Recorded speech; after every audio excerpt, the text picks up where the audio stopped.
Survival movie, যেখানে হঠাৎ করেই পৃথিবীতে নেমে আসে ভয়ানক এক বিপর্যয়। মহাকাশ থেকে পৃথিবীর মধ্যে পড়তে থাকে শত শত জ্বলন্ত উল্কাপিণ্ড।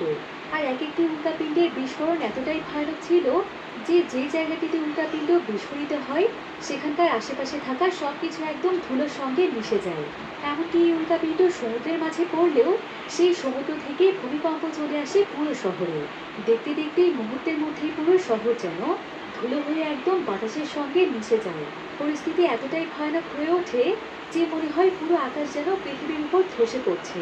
এতে করে পৃথিবী চলে যায় ধ্বংসের একদম দ্বার প্রান্তে।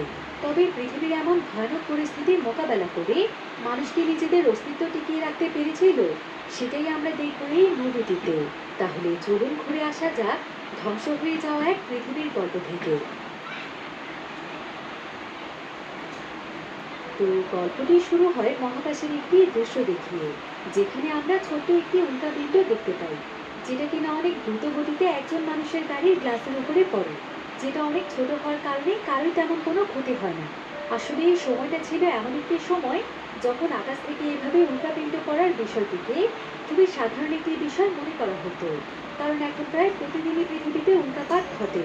এমনকি প্রতিনিয়ত প্রায় 5 টন ওজনের উল্কাপাত পৃথিবীতে এসে পড়ে। কিন্তু সবচাইতে ভয়ানক ব্যাপার হচ্ছে যে প্রতিনিয়তই মহাকাশ থেকে বিশাল বিশাল উল্কাপিণ্ড পৃথিবীর দিকে ধেয়ে আসছে, যেগুলো পৃথিবীতে পড়তে শুরু করলে পুরো পৃথিবী ধ্বংস হয়ে যাবে। কিন্তু সৌভাগ্যবশত পৃথিবীর গতির ফলে সেই বিশাল বিশাল উল্কাপিণ্ডগুলো পৃথিবীর পাশ দিয়ে চলে যায়, যেটা প্রতিনিয়ত বিজ্ঞানীরা পর্যবেক্ষণ করে চলেছে। কিন্তু তারপরে তারা পৃথিবী নিয়ে অনেক বেশি দুশ্চিন্তায় ছিল, কারণ যে কোনো সময় পৃথিবীর গতির একটু পরিবর্তন হলেই সেই সমস্ত বিশাল আকৃতির উল্কাপিণ্ডগুলো পৃথিবীতে এসেই পড়বে। তাই বর্তমানে বিজ্ঞানীরা পৃথিবীর ভবিষ্যৎ নিয়ে অনেক বেশি চিন্তিত। তো এবার আমরা সেই গাড়িটির মধ্যে লীরা নামক একটি মেয়েকে দেখতে পাই, যে গাড়িটির উপরে সেই ছোট উল্কাপিণ্ডটি পড়েছিল।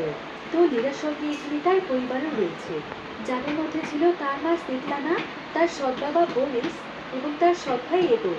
আসলে লীরা যখন অনেক ছোট ছিল তখনই কোনো এক কারণে তার মায়ের সঙ্গে তার বাবার ডিভোর্স হয়ে যায়। আর তখন থেকেই লীরা তার মায়ের সঙ্গেই রয়েছে। তো আজকে তার পুরো পরিবার তাকে তার স্কুলে নিয়ে যাচ্ছে, কারণ আজকে তার স্কুলে তাদের দৌড় প্রতিযোগিতা রয়েছে। তবে এমন সময় আবার গাড়ির রেডিওতে একটি নিউজ শোনা যায় যে আগামীকাল নাকি পৃথিবীর অনেক কাছ দিয়ে বিশাল বিশাল উল্কাপিণ্ড যাবে, যেগুলোকে পৃথিবী থেকে একদম স্পষ্ট দেখা যাবে। কিন্তু এতে করে পৃথিবীর কোনো ক্ষতি হওয়ার সম্ভাবনা নেই। এটা শুনে তারা সবাই অনেক খুশি হয়ে যায়। তবে সবচাইতে বেশি খুশি হয় ইগোর। ইগোর এখানে তার বাবাকে জানায় যে সে সামনে থেকে উল্কাপাত দেখতে চায়। ইগোরের বাবা বরিস তখন বলে যে আগামীকালই তো ইগোরের জন্মদিন, তাই এই উল্কাপাত দেখাই হবে ইগোরের জন্য সবচাইতে ভালো উপহার। তাই তারা সবাই মিলে একসঙ্গে অনেক মজা করে উল্কাপিণ্ড দেখতে। একথা শুনে ইগোর সহ সবাই অনেক খুশি হয়ে যায়। কিন্তু এখানে দেখা যায় যে লীরা শুরু থেকে একদম মন খারাপ করে চুপচাপ বসে আছে।